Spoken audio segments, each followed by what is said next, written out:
Ishwarchand Vidyasagar academy में मना विश्व पर्यावरण दिवस।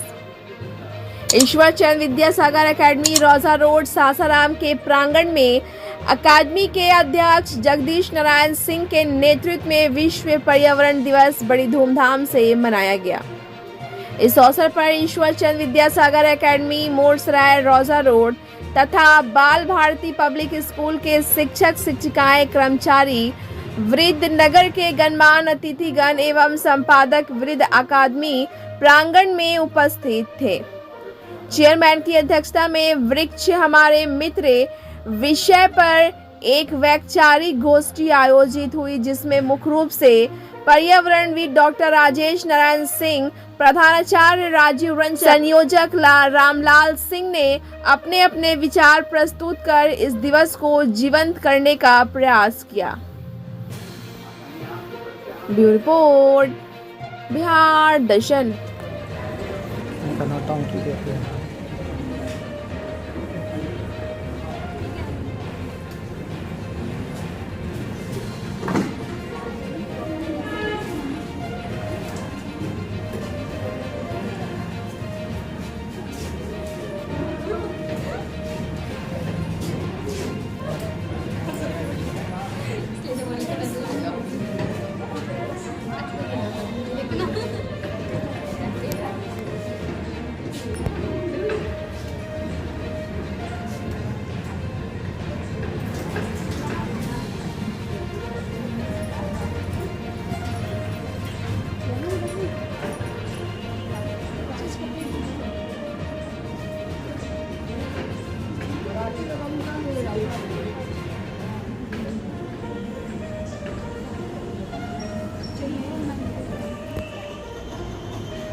हमारी वृद्धि और हमारा विकास दोनों प्रभावित होता है हमारे आसपास के वातावरण से। वो आपका वातावरण आपका प्राकृतिक हो अथवा आपका सांस्कृतिक वातावरण। सांस्कृतिक वातावरण की बात आती है कि अगर आपके जहां आप रह रहे हो, अगर पड़ोस में अगर आपके कलह का वातावरण है, गंदगी का वास है, तो आपके स्वास्थ्य को प्रभावित करेगा, आपके चिंतन को प्रभावित करेगा। रोज कलह का आप सामना कर रहे हैं तो आपके अंदर स्ट्रेस होगा, तनाव होगा और वो आपके कार्य को प्रभावित करेगा। लेकिन ये बातें भी कहां से आती हैं? ये आती है प्राकृतिक वातावरण से। हम अंधे विकास के प्रति इतने पागल हो गए हैं, हम इस तरह की दौड़ लगाना शुरू कर दिए हैं। अंधा विकास मतलब क्या कि विकास हमको चाहिए, हम केन प्रकारेण किसी भी तरीके से कुछ प्राप्त कर लेना चाहते हैं, और तब हम ये भूल जाते हैं कि प्रकृति ही रक्षता।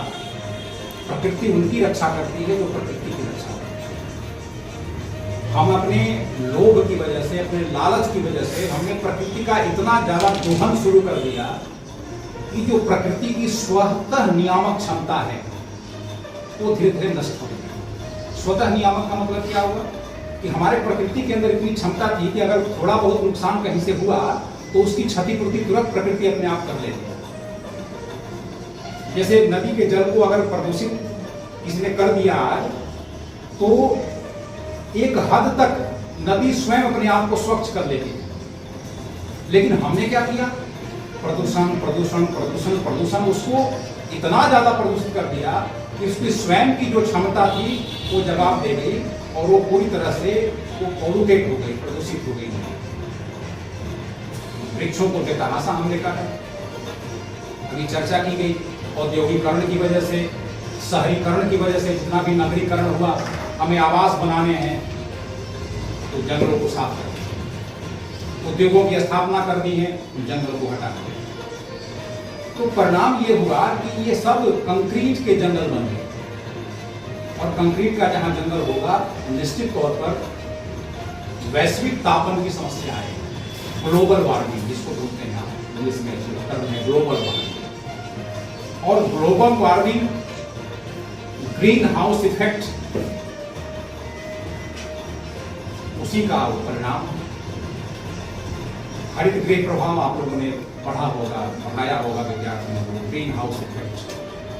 सोच लीजिए कि ये कमरा है, और अगर ये शीशे का कमरा होता और चारों तरफ से पूरी तरह से पैक होता, उस शीशे से गर्मी तो आ सकती थी ना, अंदर की गर्मी, और बाहर से भी सूर्य का प्रकाश विकिरित होकर के उसे आता। तो वो जो गर्मी आएगी बाहर से और फिर अंदर की गर्मी, तो वो गर्मी विकृत होकर के बाहर नहीं जा पाए तो क्या होगा, उस कमरे का टेम्परेचर लगातार बढ़ता चला जाएगा और इतना ज्यादा बढ़ जाएगा कि फिर आपके रहने के लायक नहीं हो पाएगा। तो ग्रीन हाउस का कंसेप्ट क्या आया कि ठंडे प्रदेशों में जहां पर लोग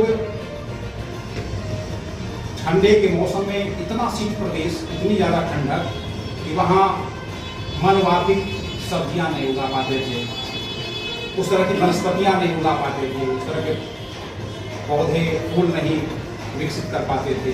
तो लोगों ने एक कंसेप्ट बनाया कि ग्रीन प्रदेशों में, ये हरित प्रदेश, शीत प्रदेशों में एक ऐसा हाउस बनाया जाए कि अति ठंडे के समय में भी मनवापिक वहाँ सब्जियां उगाई जा सके, फूल उगाए जा सके, कुछ दो वनस्पति जिसकी हम चाह रखते हैं वहाँ उसको उत्पन्न किया जा सके। तो उसका कंसेप्ट यही था कि हम ऐसा ग्लास हाउस बना दें कि उसमें जो सूर्य से जो रोशनी है, जो प्रकाश है, वो आएगी अंदर और उसमें से फिर विकृत होकर वो बाहर नहीं जाएगी। तो उस कमरे का, उस ग्लास हाउस का टेम्परेचर बढ़ जाएगा और अनुकूल जब टेम्परेचर उस पौधे को, उस सब्जी को, उस वनस्पति को मिल जाएगा तो वो ग्रो कर जाएगा। तो ये कंसेप्ट था, आया एक अच्छे बात के लिए कंसेप्ट। और अब आप देखें कि ये कंसेप्ट पूरी दुनिया पर अब लागू होना है। हमारी पृथ्वी ही एक ग्रीन हाउस की तरह से होती चली जा रही है। अभी CO की चर्चा हो रही है। इतनी ज्यादा जो अवांछित गैसेज हैं, इतनी ज्यादा मात्रा में वायुमंडल में बढ़ रही हैं कि वो लेयर बनता चला जा रहा है और यहाँ की जो गर्मी है वो वापस आपके वायुमंडल में वो विकृत होकर के नहीं जा पा रहा। तो क्या हो रहा है परिणाम उसका कि निरंतर टेम्परेचर वो बढ़ता चला जाएगा। तो जब ये ग्लोबल वार्मिंग होती चली जाएगी तो उसके दुष्परिणाम बहुत ही कठिन, बहुत ही भयंकर हो सकते हैं। अभी की स्थिति आप देखिए, बहुत तेज धूप, तेज गर्मी, तो फिर इसका क्या होगा इम्पैक्ट वाटर बॉडीज पर, इसका प्रभाव पड़ेगा। एक तो इम्पैक्ट ये होगा कि वाटर बॉडीज धीरे धीरे सूखेंगी, लेकिन आपको जानकर के आश्चर्य भी होगा कि वाटर बॉडीज जितनी है वो जल प्लावित भी हो जाएगी, उनमें बाढ़ भी आ सकता है। क्यों? ये ठीक विरोधाभासी बात मैं कह रहा हूं ना? क्या मतलब हुआ इसका?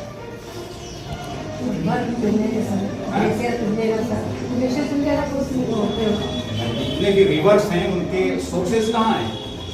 ग्लेशियर्स। और भी कई तरह के सोर्सेज हैं, लेकिन मुख्यतः क्या है? ग्लेशियर्स।